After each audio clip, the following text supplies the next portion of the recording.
If you are responding to an emergency that involves radioactive materials, an emergency worker kit will provide a measure of safety.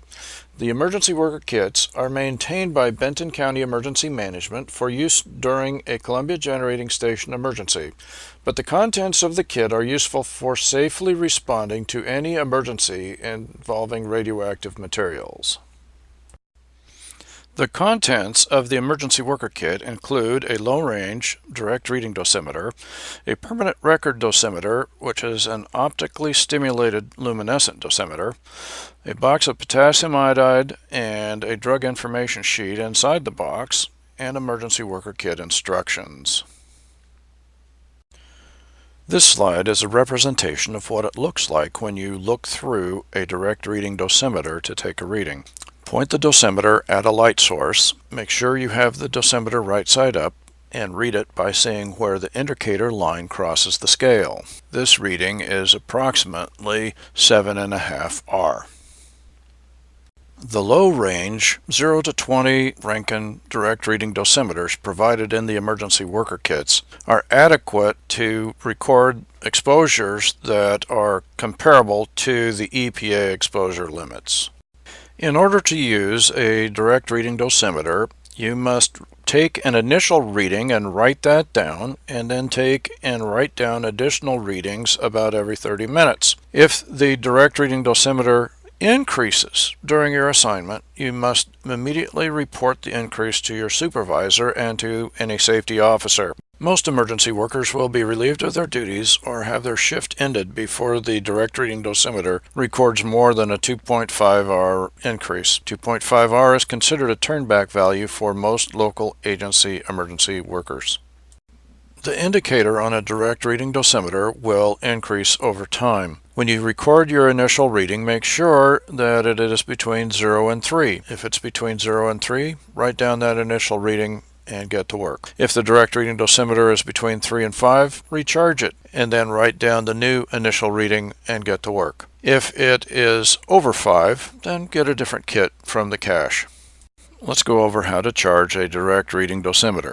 Lift and slide the gray clamp to the rear. Pull the yellow clamp lever toward the handle. Place the bottom end of the DRD over the charging post. Slide the clamp snug to the lens end of the DRD, then release the clamp lever. The clamp spring, and clamp lever should now be gently but firmly holding the DRD against the charging post. To charge the DRD, squeeze the black charging lever toward the handle. You may have to squeeze the lever several times to get the indicator to 0, especially if it jumped off scale to the right when the DRD was placed in the charger. You need to point the DRD at a light source and look through the DRD while charging it. If the indicator is at 0 or slightly off scale to the left of 0, stop squeezing the charging lever.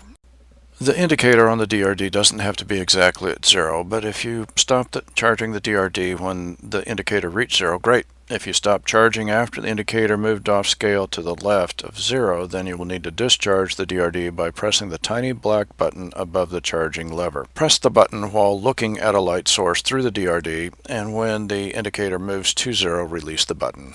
Once the indicator is at 0 or slightly above 0, squeeze and hold the yellow clamp lever to release the clamp. Remove the DRD from the charger, point the DRD at a light source to check the new initial reading, write down the serial number and a new initial reading on the emergency worker exposure form.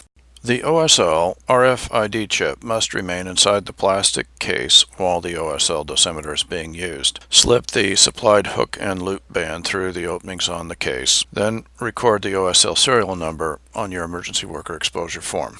Dosimetry should be worn at chest level. This will provide the exposure readings necessary to estimate radiation dose to vital organs. The OSL can be worn at chest level under turnouts, anti-contamination clothing, or body armor, or other PPE. The DRD that's a must, be worn at chest level in such a way that you can access it to obtain periodic readings. You have a measure of control over your radiation exposure when you read and record periodic DRD readings. Inform your supervisor and the safety officer of any increase in DRD reading and terminate your assignment before exceeding the 5, 10, or 25 EPA limit.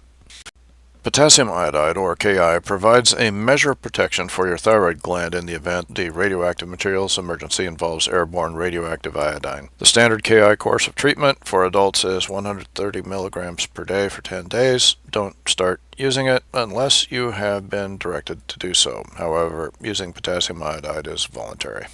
There is a drug information sheet included with the potassium iodide inside the ThyroSafe box. Don't take potassium iodide if you're allergic to iodine. An allergy to strawberries, shrimp, or shellfish is an indicator that you may be allergic to iodine. There are some other medical conditions that would prevent you from using potassium iodide. Hopefully you know whether or not you have these conditions. I'm not going to try to pronounce them except for maybe Plummer's disease or Graves' disease. If you have one of these diseases, you shouldn't take potassium iodide. When you take potassium iodide, write down the date and time that you took it in order to keep track of how many doses you've had over a period of 10 days. The Emergency Worker Kit instructions are there to help you with the Emergency Worker Kit.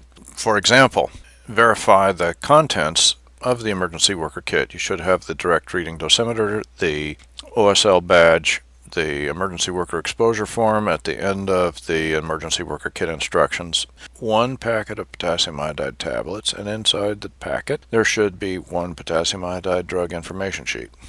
While on shift, please observe these contamination and dose control practices. No eating, drinking, or tobacco use while you're on duty or while you are in a contaminated area. Before you can eat, drink, or use tobacco, you must be surveyed and found contamination-free. Please read and record your pencil dosimeter reading about every half hour. Record that pencil dosimeter reading on the Emergency Worker Exposure Form. Report any accumulated exposure to your supervisor and the Benton County EOC at 628-0303. Also, comply with the dose limit action guides that you will see in the next slide.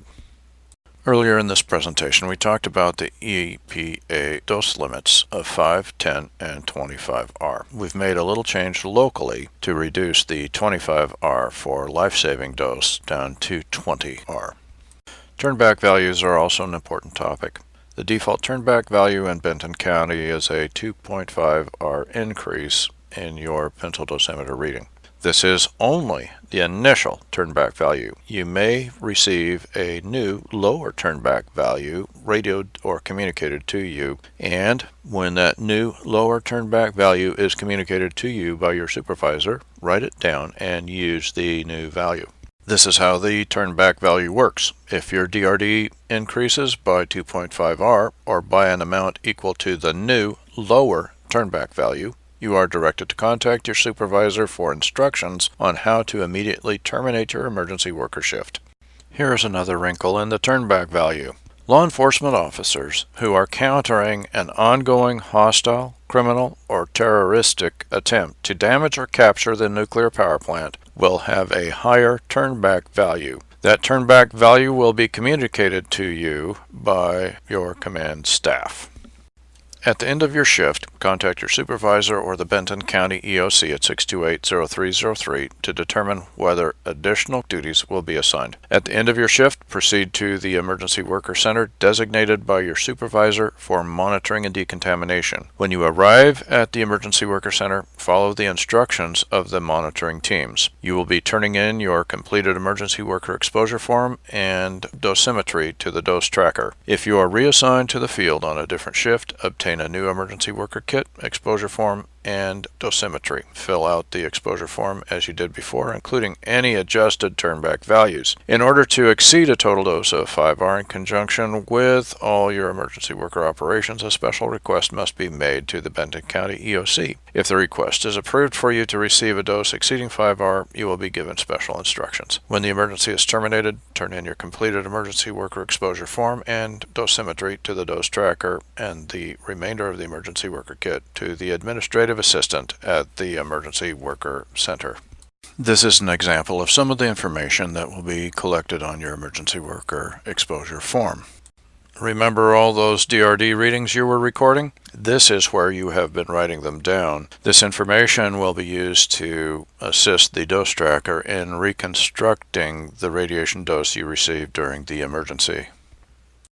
Remember, when your shift is over, contact your supervisor for instructions, get checked for radioactive contamination, get decontaminated if needed, and turn in your dosimetry. That concludes this presentation. Please direct your comments or questions about these training materials or the information within them to me at the email address listed.